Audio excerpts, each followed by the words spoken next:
Slow jumping தான் சரிங்களா. அப்படியே ஜம்ப் பண்ணும்போது என் கூட சேர்ந்து நீங்க பண்ணணும். அப்படியே பேக், அப்படியே இந்த சைடு வாங்க, இந்த சைடு வாங்க, குழம்பாங்க இந்த சைடு. அப்படியே இந்த சைடு. அனைவருக்கும் வணக்கம். இப்போ நீங்கள் பார்த்துட்ருக்க இந்த வீடியோவில் கோடைக்கால சிறப்பு பயிற்சி லெமூரியா வர்ம களரி அடிமுறை உலக கூட்டமைப்பு அவங்க சார்பாக தாய்க்களம் கன்னியாகுமரியில் மலங்கூர் அருகில் தாய்க்களம் மிக பிரம்மாண்டமாக மிகவும் இயற்கை எழிலோட ஒரு இடத்துல மாணவர்களுக்கு கோடைக்கால பயிற்சி முகாம் நடந்துகிட்ருக்கு.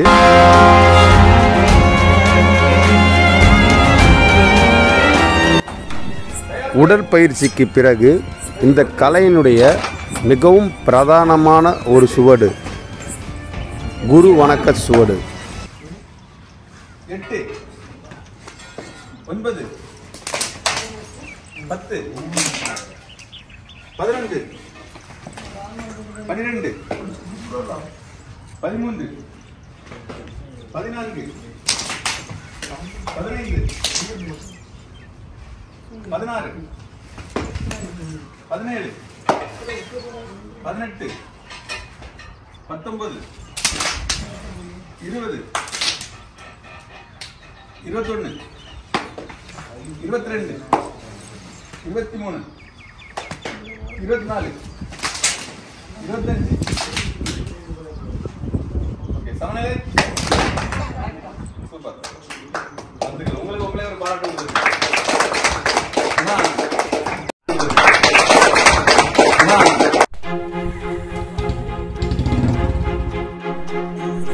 அடுத்து மாணவர்கள் மாணவிகள் இவர்களுக்கு மல்லர் கம்பம் மல்லர் கயிறு அழகான முறையில் தெளிவாக விளக்கமாக இயற்கையான ஒரு சூழலில் கற்றுக் கொடுக்கப்பட்டது.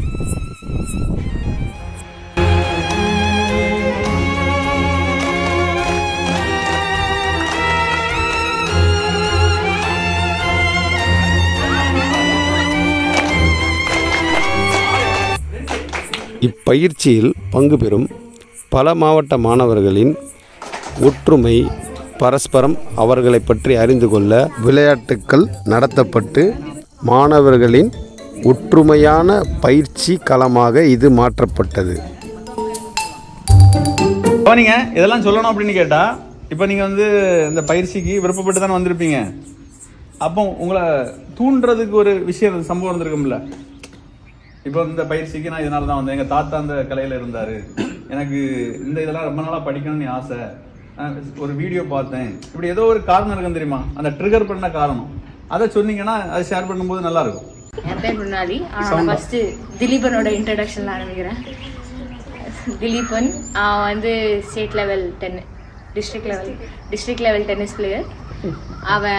அவரோட அப்பா வந்து யூடியூப்ல இதை பார்த்துட்டு இருக்காரு லெமூரியா பற்றி. தஞ்சாவூர் டிஸ்ட்ரிக்ட்லேருந்து வந்திருக்காரு 1 இயர் டிப்ளமோ கோர்ஸ் பண்ணுறதுக்காக. இவருக்கு எப்படி இதில் இன்ட்ரெஸ்ட் வந்துச்சுன்னா, இவரோட அப்பா ஒரு ப்ரொஃபஷனல் சிலம்பம் மாஸ்டராக இருக்கார். அவர்கிட்டேருந்து அவர் சிலம்பம் கற்றுட்ருக்காரு. பால்ராஜ் அவர் வந்து ஒரு கிரிக்கெட் கோச். லெமூரியாவிலேருந்து தான் ஆன்லைன் கிளாஸ் அட்டன் பண்ணியிருந்திருக்காரு. இந்த கோடை விடுமுறையில் இங்கே நேரடியாக வந்து கற்றுக்கலான்னு சொல்லி வந்திருக்காரு. வெற்றி செல்வன் அவன் வந்து ஆல்ரெடி ஸ்டேட் லெவல் சிலம்பம் விளையாடிருக்கான். நான் அருப்புக்கோட்டையிலேருந்து வரேன். நான் 8th தான் சிலம்பம் கற்றுக்க ஆரம்பித்தேன். 9th வரைக்கும் கற்றுனேன். அப்புறம் 10th நடக்கிறதுக்கப்புறம் ஸ்டாப் பண்ணிட்டேன். அப்புறம் 10th மிடில்லே போனேன். புதுசாக அங்கே வந்து அந்த அடிமுறையெல்லாம் புதுசாக இருந்தது. அப்போ அந்த சொல்லே புதுசாக இருந்தது. படத்தில் தான் கேள்விப்பட்டேன். அப்புறம் அதை பார்த்து அங்கே கற்றுக்க வந்திருக்கேன். டீச்சர் ரொம்ப நல்லா பண்ணிட்டாங்க. மாஸ்டர்ஸ் எல்லாம் அவங்க உண்மையான உழைப்பை கொடுக்குறாங்க. யாருமே எதுவும் ஏமாத்தலை. எந்த ஒளிமுறைகளும் அழகாக சொல்லி கொடுக்குறாங்க. அப்புறம் வந்து இந்த கிளாஸ் நான் வேணும்னு கேட்கவே இல்லை. அவங்க கால் பண்ண உடனே ஓகே நான் அமுச்சு விட்றேன். நான் வெட்டியாக தான் உட்காந்துட்டு இருந்தேன் வீட்டில். அமுச்சு ஒரு வார்த்தை கூட கேட்கலாம் போ அப்படின்ட்டாங்க. எனக்கு சின்ன வயசுலேருந்தே மார்ஷல் ஆர்ட்ஸில் இன்ட்ரெஸ்ட். எனக்கு 2 அண்ணா இருக்கான். நான் தான் கடைசி. அம்மா அப்பா 5 பேர். எங்களுடைய ஃபேமிலி பார்த்திங்கன்னா ஒரு விவசாய ஃபேமிலி தான். எனக்கு இந்த மாதிரி அன்றைக்கி சொன்னாங்களே, இந்த மாதிரி இந்த வேளாண்மை கவனிச்சுக்கிறதும் சரி, இந்த மரங்களை நேசிக்கிறதும் சரி, உங்களுக்கு தண்ணி பாய்க்கிறதுலேருந்து இதுக்காக நீங்கள் இந்த இயற்கையை பாதுகாக்கணும், விலங்குகளை பாதுகாக்கணும், மரம் வளர்க்கணும், இது போல் இது மாதிரி எங்கள் வீட்லேயும் இருக்கும். ஏன்னா நாங்கள் பிறப்பிலேயே ஒரு விவசாய குடும்பத்தை சேர்ந்தவங்க. சங்கர் மாஸ்டர். அவர் வந்து பிஏ இங்கிலீஷ் முடிச்சிருக்காரு. கோவிட் டைமில் போர் அடிச்சதுன்னு இங்கே வந்தாராம். அப்புறம் இங்கே ரொம்ப பிடிச்சிருச்சுன்னு இங்கே மாஸ்டராக இப்போ வேலை செஞ்சுட்டு இருக்காரு. வரக்கூடாதுங்கிறதுக்காண்டி அவங்களுக்கு சொல்லித்தரதுக்காண்டி இங்கே வந்து இப்போ முன்னாடி எனக்கு நல்ல இன்ட்ரெஸ்ட் உண்டு. பொருளாதார ரீதியாக பக்கத்தில் ஒரு சில பிரச்சனைகள் எல்லாத்தையும் ஃபைட் பண்ணி எடுத்து இப்போ வந்து நம்ம டைம் கிடச்சிது. என் பேர் மிருனாலி. நான் பிஏ ஜேர்னலிசம் முடித்து இப்போது இயற்கை மூலிமா பசங்களுக்கு பாடம் சொல்லி கொடுக்குற ஒரு என்ஜிஓவில் வேலை பண்ணிட்டுருக்கேன். எனக்கு வந்து ரொம்ப நாளாக நாட்டுப்புற கலைகள் பற்றி தெரிஞ்சுக்கணும்னு ஆசையாக இருந்துச்சு. நான் டான்ஸ் பண்ணுவேன், ஆடுவேன். அதனால் இதை பற்றியும் கற்றுக்கலான்னு நினச்சேன். அதனால தான் நான் இங்கே வந்தேன். நானே தான் என்னோட 14 ஏஜ்லேருந்து என்னை நான் தான் பார்த்துக்கிறேன். எனக்கு வேணுன்ற எல்லா திங்ஸும் நானே வாங்கிப்பேன். எனக்கு காலேஜ் ஃபீஸ்லேருந்து எல்லாமே நானே தான் கட்டிக்கிட்டேன்.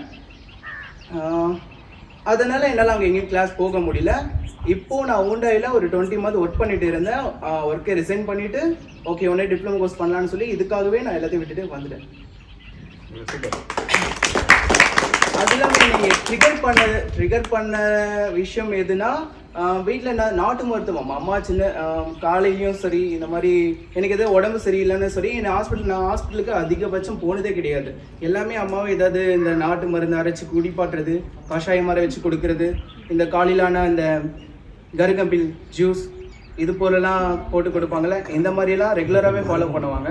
ஸோ அதனால் அதே போல் இந்த வருமத்தில் இந்த வைத்தியம் இருக்குது இல்லையா, அது போலலாம் அது மேலே எனக்கு ஆர்வம்.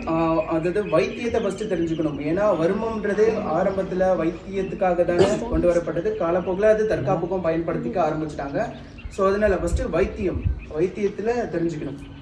சப்போஸ் யாராவது இப்போ இவரே வருமத்தில் தாக்குறாங்கன்னா அவங்க அதை ரிலீஸ் பண்ணுவாங்களோ மாட்டாங்களோ, ஆனால் எனக்கு அது ரிலீஸ் பண்ண தெரிஞ்சிருந்தால் நான் ஈஸியாக அவங்களே காப்பாற்றிக்குவேன். ஸோ வரும மருத்துவத்தை நான் சீக்கிரம் கற்றுக்கணும். அவங்க எல்லாமும் இங்கே இன்னும் நல்லா கற்றுக்கலாம் தான் வந்தாங்க. அதான் நாங்கள் வந்ததுக்கான காரணம். செல்ஃப் டிஃபென்ஸை கற்றுக்கணும்னு நினச்சேன். அதுவும் இங்கே கொஞ்சம் இந்த மாதிரி தெரிஞ்சுக்கணும்னு நினச்சேன். நான் வந்ததுக்கான காரணம் தான். சேர்த்து விட்றதுனால இவங்களும் எல்லா கலை மீதும் ஆர்வப்பட்டாங்க. அப்புறம் வந்து இதில் வந்து உங்கள் அம்மா அப்பா வந்து அப்படி தள்ளி விட்டாங்க அப்படி சொன்னீங்க. இங்கே வந்த பிறகு உங்களுக்கு ஃபீல் எப்படி இருக்குது? இல்லை, எனக்கு சிலம்பம்னாலே ஆர்வம் தான். சரி ஓகே அப்படின்னா நல்லா தான் இருந்துச்சு. சரி, மாஸ்டர்லாம் எப்படி ஃபஸ்ட்டு வந்தப்போ நான் ரொம்ப கஷ்டப்பட்டவங்க கூட அட்டாச் ஆகிறதுக்கு அண்ட் இவங்க கொடுக்குற அந்த வார்ம் அப்புக்கும். பட் ஓகே, நான் அந்த மாஸ்டர்ஸ் வந்து நான் பயந்து இவர் பார்த்தே நான் டெரர் தான் பயந்தேன். பட் இவர் கிளாஸ் போக நல்லா ஃப்ரெண்ட்லியாக தான் ஸ்டார்ட் பண்ணுவேன். அவங்க 24 ஏஜ் ஆகுது. இங்கே தான் ஸ்ரீபெரும்புத்தூரில் தான் இருக்காங்க. காஞ்சிபுரம் டிஸ்ட்ரிக்ட் ஸ்ரீபெரும்புத்தூர் அங்கே தான் இருக்காங்க. அவங்கக்கிட்ட சொன்னேன், இங்கே வந்தோடனே உனக்கு எல்லாம் ஓகேவானா, அந்த இடம் பிடிச்சிருக்கான்னு எதிர்பார்த்த மாதிரி இருக்கான்னு சொல்லி கேட்டாங்க.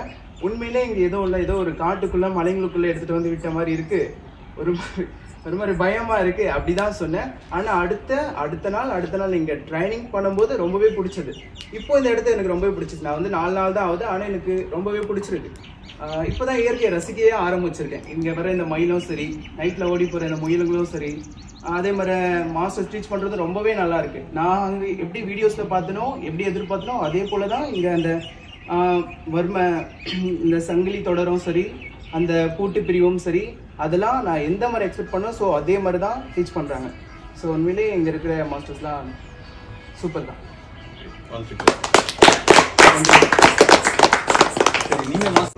ஸோ நான் அந்த மாதிரியே ஒரு இதில் வாழ்ந்ததுனால இங்கே வந்து எல்லாரையும் பார்க்கும்போது எனக்கு வித்தியாசமாக இருந்தது. ஏன் இதெல்லாம் வச்சு ஏன் கேர்ள்ஸ் எல்லாம் விளையாடுறாங்க, சிலம்பம்லாம் ஏன் கேர்ள்ஸ் பண்ணிகிட்டு இருக்காங்க அப்படின்லாம் நான் யோசிப்பேன்.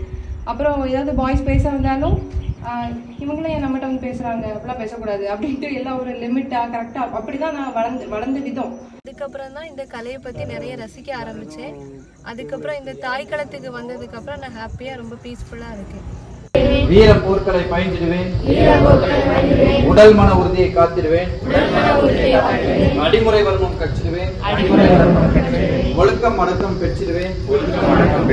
நல்ல சிந்தனைகளை வளர்த்திடுவேன். கலையின் தர்மங்களை மதித்திடுவேன். நம் முன்னோர்கள் தந்த கலைகளையே தாய்ப்போல் எண்ணி காத்திடுவேன். ஒளிவு மறைவின்றி இளைய தலைமுறைக்கு முறையாக கற்று தந்திடுவேன்.